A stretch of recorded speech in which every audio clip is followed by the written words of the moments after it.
Hello, everyone, and a very warm welcome to the English Workshop. I'm your host, Amy. And I'm Alex. We're so happy you've decided to join us today for another episode. Today, we're going to talk about something we all have in common, no matter where we live in the world: daily routines. It's such a fundamental part of life, and talking about it is a great way to practice your everyday English. Absolutely. We'll be sharing our own morning and evening routines, and we'll also highlight some useful idioms. And then we'll finish with our grammar hack section to give you some practical tips. So let's get started.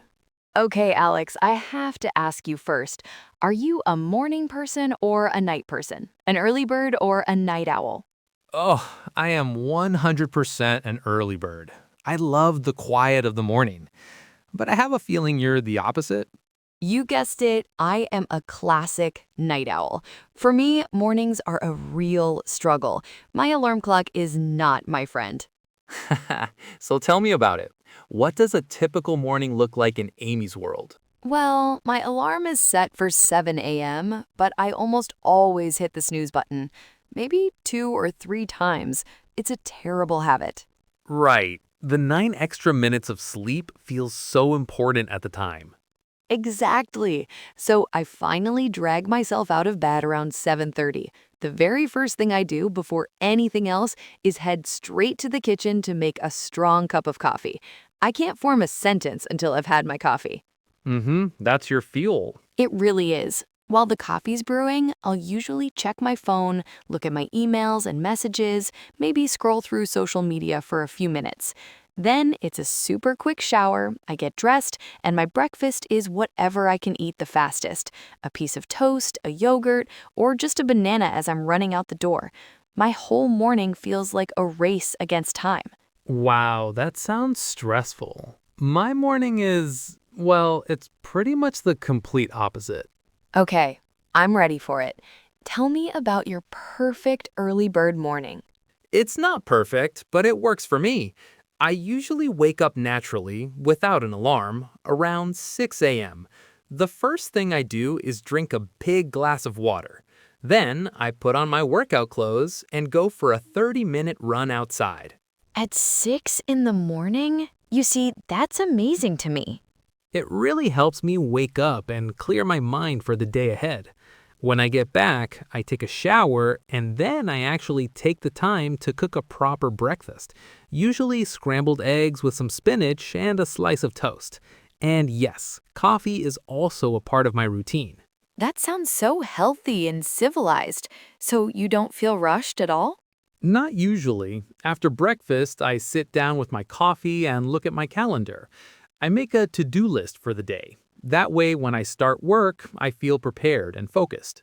I think I need to adopt some of your habits. Okay, so what about after the workday is done? How do you unwind in the evening? This is where I become a bit more relaxed. I usually finish work around 5:30. I might go to the gym for an hour, or if the weather is nice, I'll go for a walk while listening to a podcast. Okay. For dinner, I enjoy cooking. I find it really therapeutic. I'll put on some music and just focus on making a nice meal.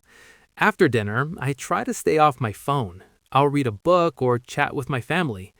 By about 10 p.m., I'm usually getting sleepy, so I'll get ready for bed and call it a day.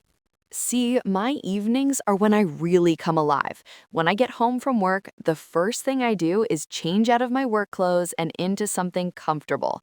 That's my signal that the workday is officially over. That's a good ritual. It really helps. Then I'll figure out dinner.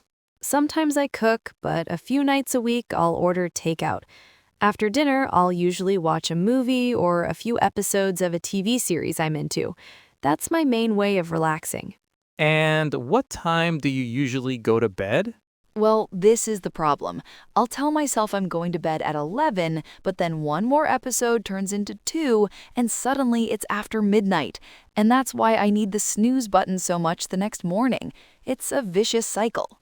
It definitely sounds like it, but it's so interesting how we both have routines that work for our personalities.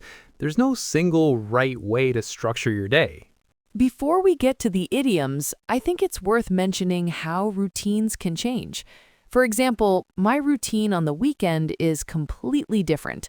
I let myself sleep in, which means I wake up much later without an alarm, and breakfast is a much more relaxed, leisurely event.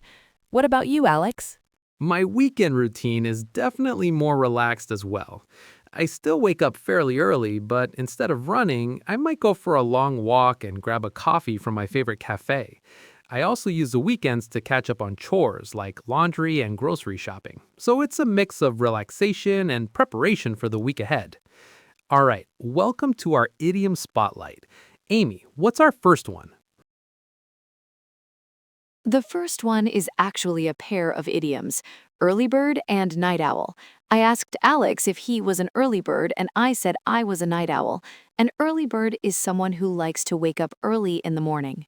Exactly. There's a famous proverb, the early bird gets the worm. It means that people who start things early have a better chance of success. And a night owl is the opposite. It's someone who likes to stay up late at night. You could say, I'm a real night owl. I do my best work after 10 p.m. Perfect. Okay, the second idiom you used was a race against time. You said your morning feels like a race against time. What does that mean? This phrase means you are in a rush to do something before a deadline. You feel pressured by the clock. For example, the students were in a race against time to finish the exam before the bell rang. Great example. And our third idiom for today is one that I used, to call it a day. I said that by 10 p.m., I'm ready to call it a day. This simply means to stop working or stop doing an activity for the rest of the day. Right. It's very common. A construction worker might say to their colleague, "We've done enough for today. Let's call it a day." Excellent. So early bird, night owl, a race against time, and call it a day. Try to use them this week. Now, let's move on to our grammar hacks. Today's hack is all about the tenses you need for talking about routines. It's actually quite simple. That's right. The most important tense to use is the simple present. We use this tense for habits, facts, and things that happen regularly. Almost everything we said about our routines was in the simple present. For example, I wake up at 6. Amy hits the snooze button. We drink coffee. Exactly. But here's the hack to make it sound more advanced. Use adverbs of frequency. These words specify how often you do something. The most common ones are always, usually, often, sometimes, rarely, and never. And the key grammar rule to remember is their placement. These adverbs almost always go before the main verb. So you say, I always hit the snooze button, not I hit always the snooze button. Great point. Let's give a few more examples. I usually cook dinner at home. He is rarely late for work. Notice with the verb to be, the adverb comes after it.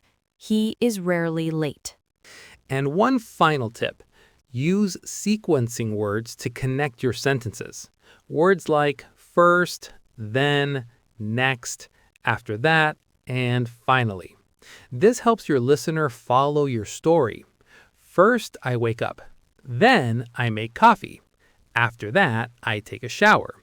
It makes your speaking much more clear and organized. So, to recap, use the simple present tense, add adverbs of frequency, and connect your ideas with sequencing words. And that's your grammar hack for today. And that just about wraps it up for this episode of the English Workshop. We've covered a lot today, from morning struggles to evening rituals. We really hope you enjoyed our conversation and learned some new vocabulary and phrases. Your homework is to try and describe your own daily routine in English using some of the language we taught you today. Thank you all so much for tuning in. We really appreciate you spending your time with us. Be sure to join us in the next video. Until then, take care and keep practicing. Bye, everyone. Goodbye.